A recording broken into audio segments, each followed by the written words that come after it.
ഞാൻ Elon മസ്കിനെ admire ചെയ്യുന്നത് എന്തുകൊണ്ട്? ഈലോൺ മസ്കിൻ്റെ ജീവിത അവതരണത്തെ, അദ്ദേഹത്തിൻ്റെ പ്രായോഗിക ബുദ്ധിയെ അഭിനന്ദിക്കുന്നത് എന്തുകൊണ്ട്? ഇതൊരു ചെറിയ ചിന്തയെന്നോണം നിങ്ങളുമായി അല്പം പങ്കിട്ടുകൊള്ളട്ടെ. ഇലോൺ മസ്ക് എന്ന ലോകത്തിലെ ഏറ്റവും വലിയ ധനികനാണ്. അദ്ദേഹത്തിൻ്റെ ധനം വളരെ ദ്രുതഗതിയിൽ വർദ്ധിച്ചുകൊണ്ടേയിരിക്കുന്നു. അങ്ങനെ വർദ്ധിച്ചുകൊണ്ടേയിരിക്കട്ടെ. എന്നാൽ അധികമാരും ശ്രദ്ധിക്കാത്തൊരു കാര്യം, അദ്ദേഹം ഉള്ള സമയം മുഴുവനും, ഉള്ള എനർജി മുഴുവനും പണം സമ്പാദിക്കുന്നതിന് മാത്രം മാറ്റിവെച്ചിരിക്കുകയല്ല. അങ്ങനെ പണം വർദ്ധിച്ചാൽ, സമ്പത്ത് വർദ്ധിച്ചാൽ അത് കൈകാര്യം ചെയ്യാനുള്ള ക്രമീകരണവും കൂടെ ഉണ്ടാകണമെന്ന് വളരെ പ്രാവർത്തികമായി ചിന്തിക്കുന്ന പ്രാക്ടിക്കൽ വിസ്ഡം എന്ന് ഇംഗ്ലീഷിൽ പറയും ഒരു വ്യക്തി എന്ന നിലയിൽ ഈലോൺ മസ്ക് ചെയ്തുകൊണ്ടേയിരിക്കുന്നു. അതിൽ വേണ്ടത്ര ശ്രദ്ധ ലോകത്തെമ്പാടുമുള്ള ജനം ചെലുത്തുന്നില്ല എന്നതാണ് എനിക്ക് തോന്നുന്നത്. നിങ്ങളുടെ അഭിപ്രായം എന്താണെന്നറിയാൻ താല്പര്യമുണ്ട്. അപ്പോൾ ഇത് മനസ്സിലാക്കണമെങ്കിൽ നാം താരതമ്യമായിട്ട് ചിന്തിക്കണം. ഇപ്പോൾ ഭാരതത്തിലെ രണ്ട് മസ്കുകളാണ് അദാനിയും അംബാനിയും. അപ്പോൾ ഇലോൺ മസ്ക് ഒരു വശത്തും അദാനിയും അംബാനിയും മറ്റു വശത്തും. ഇവരെ ഒന്ന് താരതമ്യപ്പെടുത്തി നാം ചിന്തിച്ച് നോക്കിയാൽ എന്താണ് നാം കാണുന്നത്? മുകേഷ് അംബാനിയും ഗൗതം അദാനിയും സ്വത്ത് സമ്പാദിക്കുന്നതിൽ വലിയ സാമർഥ്യമുള്ളവരാണ്. അവർ വലിയ നേട്ടങ്ങൾ കൈവരിക്കുന്നു. അതിൽ സർക്കാരിൻ്റെ ഗണ്യമായ സഹായമുണ്ട്. കാരണം രാജ്യത്തിൻ്റെ പുരോഗതി രണ്ട് വ്യക്തികളുടെ പുരോഗതിയാണ് എന്നൊരു അവസ്ഥ വന്നു കഴിഞ്ഞാൽ പിന്നെ രാജ്യത്തെ പുരോഗതിക്ക് വേണ്ടി ഒരു സർക്കാരിന് ചെയ്യാവുന്ന ഏറ്റവും വലിയ സംഭാവന ആ രണ്ട് വ്യക്തികൾക്കും രാജ്യത്തിൻ്റെ സമ്പത്ത് കഴിയുന്നത്രയും എത്തിച്ചു കൊടുക്കുക എന്നതാണ്. അതുകൊണ്ട് രാജ്യത്തിൻ്റെ ഭാവി സുരക്ഷിതമാകും, ഭാരതത്തിൻ്റെ സമ്പത്ത് വർദ്ധിക്കും എന്നതിന് യാതൊരു സംശയമില്ല. എന്നാൽ അദാനിയും അംബാനിയും ഇലോൺ മസ്കിനോട് കിടപിടിക്കത്തക്ക സ്ഥിതിയിൽ നിന്നും ആയിട്ടില്ല എന്നത് നമ്മെ വളരെ ദുഃഖിപ്പിക്കുന്ന, നാണിപ്പിക്കുന്ന ഒരവസ്ഥ തന്നെയാണ്. പക്ഷേ അതിന് മാറ്റം വരത്തക്ക വിധത്തിൽ പ്രവർത്തിക്കാനുള്ളൊരു സാഹചര്യം ഇപ്പോഴുണ്ട് എന്നത് നമുക്കറിയാം. അതല്ല നമ്മുടെ വിഷയം. അപ്പോൾ ഞാൻ ഈ മൂന്ന് പേരെ ഒന്ന് താരതമ്യപ്പെടുത്തുമ്പോൾ എൻ്റെ മനസ്സിൽ വരുന്ന ഒരു ചിന്ത, ഇലോൺ മസ്ക് ഗൗതം അദാനിയേക്കാളും മുകേഷ് അംബാനിയേക്കാളും എത്രയോ മുമ്പിലാണ്. ഞാൻ പണക്കൊഴുപ്പിൻ്റെ കാര്യം മാത്രമല്ല പറയുന്നത്. അതിൻ്റെ ഒരു ഉദാഹരണം മാത്രം പറഞ്ഞാൽ അത് പര്യാപ്തമാണ്. ഇലോൺ മസ്കിന് ഇതുവരെയുള്ള പൊതുജനത്തിൻ്റെ അറിവ് പരിപൂർണമാണ് എന്നാരും പറയുന്നില്ല. അദ്ദേഹത്തിന് എത്ര മക്കളുണ്ട്? നിങ്ങൾക്ക് മിക്കവാറും എല്ലാവർക്കും അറിയാമായിരിക്കും. അദ്ദേഹത്തിന് ഇതുവരെ വെളിപ്പെട്ട കണക്കനുസരിച്ച് അത് ഭാഗികമാകാനാണ് സാധ്യത. ഇതുവരെ വെളിപ്പെട്ടു വന്ന കണക്കനുസരിച്ച്, അല്ലെങ്കിൽ പല സ്ത്രീകളും വെളിപ്പെടുത്തിയ അനുഭവങ്ങളുടെ കണക്കനുസരിച്ച് അദ്ദേഹത്തിന് 14 മക്കളുണ്ട്. 14 മക്കൾ. എന്നാൽ നമ്മുടെ ഏറ്റവും സാമർഥ്യമുള്ള ഈ രണ്ട് വ്യക്തികൾ, ഗൗതം അദാനിയും മുകേഷ് അംബാനിയും. മുകേഷ് അംബാനിക്ക് 3 മക്കളും, എൻ്റെ അറിവ് ശരിയാണെങ്കിൽ. ഗൗതം അദാനിക്ക് 2 മക്കളുമേ ഉള്ളൂ. ആലോചിച്ച് നോക്കണം. അംബാനിയും അദാനിയും എവിടെ കിടക്കുന്നു? ഇലോൺ മസ്ക് എവിടെ കിടക്കുന്നു? അപ്പോൾ ഇലോൺ മസ്കിന് തനിച്ച് 14 മക്കൾ. ഇനി എത്ര മക്കൾ യവനികയ്ക്ക് പുറകിൽ നിന്ന് മുൻപോട്ട് കടന്നുവരും നമുക്കറിയില്ല. ഏതായാലും അദ്ദേഹം ആ ഒരു ഫീൽഡിൽ ആക്റ്റീവാണ്. ചെയ്യാവുന്ന സംഭാവന മുഴുവനും മാനവരാശിക്ക് കൊടുത്തേ പുള്ളിക്കൊടുന്ന് പോകത്തുള്ളൂ എന്ന് നിശ്ചയിച്ചിരിക്കുകയാണ്. അതുകൊണ്ടാണ് രാഷ്ട്രീയത്തിലും കടന്ന് അമേരിക്കയെ ഏറ്റവും സമൃദ്ധമായ രാജ്യമാക്കുക, അവിടുത്തെ ഏറ്റവും എഫിഷ്യൻ്റായിട്ടുള്ള ഭരണരീതി കൊണ്ടുവരിക. അപ്പോൾ അദ്ദേഹത്തിനും 24 മണിക്കൂർ, എനിക്ക് 24 മണിക്കൂർ എന്ന് പറയുമ്പോൾ എനിക്ക് എന്നെപ്പറ്റി വാസ്തവത്തിൽ പുച്ഛം തോന്നാറുണ്ട്. പക്ഷേ എൻ്റെ ആവശ്യമില്ലെന്നാണ് ഇപ്പോൾ എനിക്ക് തോന്നുന്നത്. സാരമില്ല. അപ്പോൾ നമ്മളൊക്കെ പറയും സമയമില്ല. ഇലോൺ മസ്കിനോട് ചോദിച്ചാൽ പറയും സമയമേ ഉള്ളൂ, സമയമേ ഉള്ളൂ, സമയമേ ഉള്ളൂ. ആ സമയം അദ്ദേഹം വേണ്ടതുപോലെ ഉപയോഗിക്കുന്നുണ്ട്. അതിൻ്റെ പല നേട്ടങ്ങളാണ് ദിവസങ്ങൾ തോറും വർദ്ധിച്ചു വരുന്ന ഭൗതികമായ സമ്പത്തും പിന്നെ കാലാകാലങ്ങളിൽ വർദ്ധിച്ചു വരുന്ന കുടുംബ സമ്പത്തും മക്കൾ സമ്പത്തും. അപ്പോൾ 14 കുട്ടികൾ അവിടെ നിൽക്കുന്നു. ഇവിടെ 3 2 5 മാത്രമായി നിൽക്കുന്നു. 2 പേര് കൂടെ സമ്പാദിച്ചത് 5ഉം അവിടെ ഒരാൾ മാത്രം സമ്പാദിച്ചത് 14ഉമാണ്. അപ്പോൾ ഇതിൻ്റെ ബുദ്ധി എന്താണ് എന്ന് നാം മനസ്സിലാക്കണം.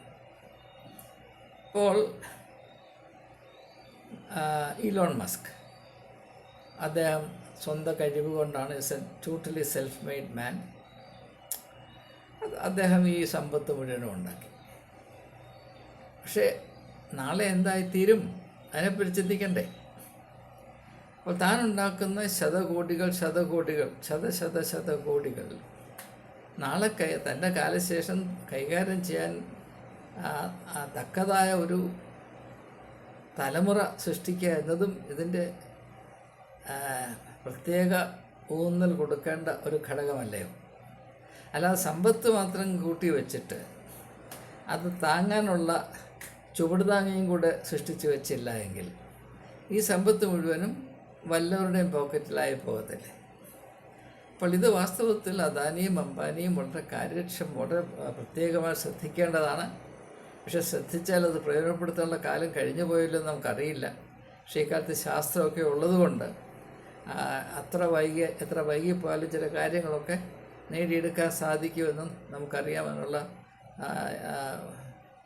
അഫോർഡബിൾ ആണല്ലോ എന്നതൊരു ആശ്വാസം തന്നെയാണ്. അപ്പോൾ ഇനിയും അംബാനിയും അദാനിയും ചെയ്യേണ്ടത് ഈ ബില്യൺസ് ഉണ്ടാക്കി സമയം മുഴുവനും കളയാതെ ഉണ്ടാക്കിക്കോ, കണ്ടാന്ന് ഞാൻ പറയുന്നില്ല, ആ പണി തുടരട്ടെ.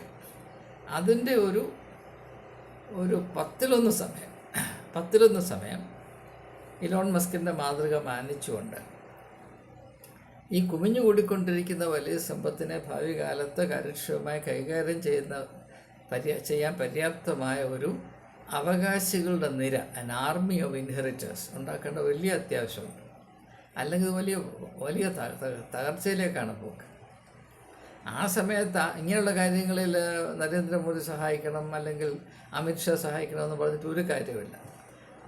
സഹായിക്കാൻ എത്രമാത്രം താല്പര്യമുണ്ടെങ്കിലും ഈ കാര്യത്തിൽ അവർക്കോ മറ്റാർക്കുമോ അദാനിയായോ അംബാനിയായോ സഹായിക്കാൻ സാധ്യമല്ല എന്ന് ഞാൻ പറയാതെ തന്നെ നിങ്ങൾക്കറിയാം. ഇത് അവർ രണ്ടുപേരും സ്വന്തമായ ഇനീഷ്യേറ്റീവിൽ സമയം കണ്ടെത്തി നിർവഹിക്കേണ്ട കർത്തവ്യം തന്നെയാണ്. അല്ലെങ്കിൽ ഭാവി വെള്ളത്തിലാകും എന്നത് വളരെ കൃത്യമായി മനസ്സിലാക്കേണ്ട അത്യാവശ്യമുണ്ട്. ഇത് തിരിച്ചറിഞ്ഞ് വളരെ വളരെ ബുദ്ധിയോടുകൂടെയാണ് ഇലോൺ മസ്ക് മുൻപോട്ട് നീങ്ങുന്നത്. അതുകൊണ്ടാണ് ഇത്രമാത്രം ജോലി തിരക്കൊക്കെ ഉണ്ടെന്നൊക്കെ പറഞ്ഞാലും അതൊരു ഒഴികഴിവായി എടുത്ത് പറയാതെ അദ്ദേഹം ചെയ്യേണ്ട കാര്യങ്ങൾ മുറയ്ക്ക് അല്പം പോലും പിന്നോക്കം പോകാതെ അദ്ദേഹം നിർവഹിച്ചുകൊണ്ടേയിരിക്കുന്നത്, അതിൻ്റെ ഫലമായി അദ്ദേഹത്തിൻ്റെ സ്വത്ത് വർദ്ധിക്കുന്നതിനോടൊപ്പം തന്നെ ആനുപാതികമായി കുടുംബത്തിൻ്റെ വലിപ്പവും വർദ്ധിക്കുന്നു, അനന്തര അവകാശികളുടെ നിര വികസിച്ചുകൊണ്ടേയിരിക്കുന്നു എന്നത് വളരെ ബുദ്ധിയോടുകൂടെ, അതായത് പ്രാവർത്തികമായ ബുദ്ധി, പ്രാക്ടിക്കൽ ഇൻ്റലിജൻസ് എന്ന് പറയും, അങ്ങനെയുള്ള ആളുകൾ, അതായത് വീണ്ടും വിചാരമുള്ളവർ, ഭാവിയെപ്പറ്റി ചിന്തിക്കുന്നവർ, വരും വരായികൾ തിരിച്ചറിയാൻ കഴിവുള്ളവർ, ഒരു സമചിത്തതയോടുകൂടി ജീവിത സാഹചര്യങ്ങളെ മനസ്സിലാക്കാൻ ശ്രമിക്കും. അങ്ങനെയുള്ളവർക്ക് മാത്രം തോന്നാവുന്ന ഒരു ബുദ്ധിയാണ് ഇലോൺ മസ്കിൽ നമ്മൾ കാണുന്നത്. അതെന്തുകൊണ്ടോ നമ്മുടെ ഭാരതത്തിലെ പണച്ചാക്കുകൾക്കുണ്ടാകുന്നില്ല. അത് ഞാനൊരു അപകടം മണത്തറിയുന്നുണ്ട്. അതുകൊണ്ടാണ് അങ്ങനെയുള്ളവർ ഒന്ന് ചിന്തിച്ചു കൊള്ളട്ടെ എന്ന് വിചാരിച്ചിട്ടാണ് ഞാനിത് പറഞ്ഞാൽ. ഒരു കാര്യം നമുക്കറിയാം, പൊതുവെ പറയുമ്പോൾ എന്തുകൊണ്ടോ സമ്പത്ത് കൂടുന്തോറും കുടുംബത്തിൻ്റെ വലിപ്പം കുറഞ്ഞുകൊണ്ടേയിരിക്കും. അത് പ്രകൃതി ചെയ്യുന്നൊരു വികൃതിയാണെന്നാണ് എനിക്ക് തോന്നുന്നത്. പണ്ടൊക്കെ നമുക്കറിയാം, നമ്മുടെ ചെറുപ്പകാലത്ത് വലിയ സൗകര്യമൊന്നുമില്ലാതിരുന്ന കാലത്ത്, ഇപ്പം എൻ്റെ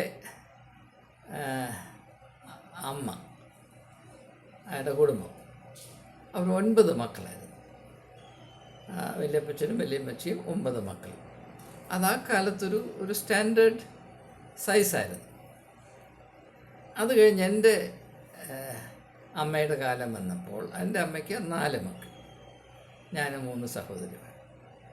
അത് കഴിഞ്ഞ് എൻ്റെ കാലം വന്നപ്പോൾ എനിക്ക് 2 മക്കൾ. അപ്പം ഇങ്ങനെ കുറഞ്ഞു വരും. അപ്പോൾ സമ്പത്ത് കൂടിയെന്നല്ല ഞാൻ പറയുന്നത്, ഇങ്ങനെ കുറഞ്ഞു വരുന്ന കാലത്ത്, അതുകൊണ്ടാണ് ഇത് ഞാൻ പറയുന്നത്. ഇലോൺ മസ്കിൻ്റെ ആ ഭാവിയെ പറ്റിയുള്ള ചിന്തയും അദ്ദേഹത്തിൻ്റെ പ്രാവർത്തികമായ ബുദ്ധിയും ഒക്കെ ഒന്ന് മനസ്സിലാക്കാൻ വേണ്ടിയാണ്. ഇങ്ങനൊരു കാലഘട്ടത്തിലാണ്, പ്രത്യേകിച്ച് അമേരിക്കയിലൊക്കെ ആളുകൾക്ക് കുഞ്ഞുങ്ങളെ പ്രസവിക്കുക, അവരെ വളർത്തുക എന്നൊക്കെ വളരെ അരോചകമാണെന്നൊക്കെ തോന്നുന്നൊരു സാഹചര്യത്തിലാണ് ഇലോൺ മസ്ക് ഇത്രയും ജോലിത്തിരക്കുള്ള സാഹചര്യത്തിൽ 14 കുഞ്ഞുങ്ങളെ, പൊതുജനത്തിൻ്റെ അറിവിൽ മാത്രം 14 കുഞ്ഞുങ്ങൾക്ക് ജന്മം നൽകുകയും അതിലൊരുത്തനെ തലയിൽ ഇങ്ങനെ തോളത്തിങ്ങനെ കയറ്റി വൈറ്റ് ഹൗസിലിങ്ങനെ പണ്ടൊക്കെ കാട്ടിലൊക്കെ വളരുന്ന മൃഗങ്ങളായിരുന്നു ഇങ്ങനെ കൊണ്ട് നടക്കുന്നത്. ഇപ്പം കുരങ്ങാണെങ്കിലും കാങ്കരു അങ്ങനെയുള്ള മൃഗങ്ങൾ ഇങ്ങനെ തോളത്തൊക്കെ വെച്ചും അല്ലെങ്കിൽ കാങ്കരു വയറ്റിലെ പൗച്ചിലൊക്കെ വെച്ചുകൊണ്ട് അതുപോലെ. അപ്പം അത്രമാത്രം ഇദ്ദേഹം വളരെ ചിന്തിച്ചും കരുതലോടും കൂടെയാണ് ഇങ്ങനെയുള്ള കാര്യങ്ങൾ നിർവഹിക്കുന്നത് എന്നത് വളരെ ചിന്തനീയമാണ്, ശ്ലാഘനീയമാണ്. അത് അനുകരിക്കേണ്ട ഒരു മാതൃക തന്നെയാണ്. നമ്മളെപ്പോലുള്ളവർക്ക് പ്രശ്നമില്ല. നമുക്കിപ്പം വരുന്ന തലമുറയ്ക്ക് കൊടുക്കാനായിട്ട് എന്തുണ്ടെന്ന് നിങ്ങൾക്കും അറിയാം, എനിക്കും അറിയാം. അപ്പം നമുക്കതൊരു പ്രശ്നമല്ല. നമുക്ക് എത്രയും ചെറിയ കുടുംബം ഉള്ളതാണ് ഒരു ആശ്വാസം. പക്ഷെ അതിനും പ്രശ്നങ്ങളുണ്ട്. നിങ്ങൾ വയസ്സൊക്കെ ആയിത്തീരുമ്പം നിസ്സഹായരാകുമ്പോൾ അന്നേരം മനസ്സിലാകും അത്ര വലിയ നേട്ടമൊന്നും ആയിരുന്നില്ല, വലിയ ബുദ്ധിയൊന്നും അതിനകത്തില്ല. അത് മറ്റൊരു വിഷയമാണ്. എന്നാൽ ഇലോൺ മസ്കിനെ ഞാൻ വാസ്തവത്തിൽ വിലമതിക്കുന്നു. കാരണം അദ്ദേഹം എന്തോരമൊക്കെ ജോലി തിരക്കുണ്ടെങ്കിലും ഭാവിയെപ്പറ്റി ചിന്തിക്കുകയും അതിൻ്റെ ഭദ്രതയ്ക്ക് വേണ്ടി എന്തെല്ലാം ഡെപ്പോസിറ്റ് ഇപ്പോഴിടാമോ അതൊക്കെ നിരന്തരം ഒരു ഒഴുകഴിയും പറയാതെ ചെയ്തുകൊണ്ടേയിരിക്കുന്ന ബുദ്ധിമാനായ ഒരു വലിയ തന്ത്രജ്ഞനാണ് എന്നത് എൻ്റെ മനസ്സിലിങ്ങനെ എപ്പോഴും നിറഞ്ഞു നിൽക്കുന്നൊരു ചിന്തയായതുകൊണ്ട് മാത്രമാണ് ഇങ്ങനെ ഞാൻ വ്യക്തിപരമായ കാര്യങ്ങൾ പറയാറില്ല, നിങ്ങൾക്കറിയാം. എന്നാലും ഇത് നമ്മുടെ നാട്ടിലെ കോടീശ്വരന്മാരായ അദാനി അംബാനികൾ മസ്കിൻ്റെ മാതൃകയെ എത്രയും പെട്ടെന്ന് അവരുടെ കഴിവിൻ്റെ പരമാവധി ഉപയോഗിച്ച് അനുകരിച്ച് ഭാവിയെ സുഭദ്രമാക്കണമെന്ന് എന്ന് അവരോടായി പ്രത്യേകിച്ച് അഭ്യർത്ഥിച്ചുകൊണ്ട് വാക്കുകൾ ഉപസംഹരിക്കുന്നു. ഏവർക്കും നമസ്കാരം.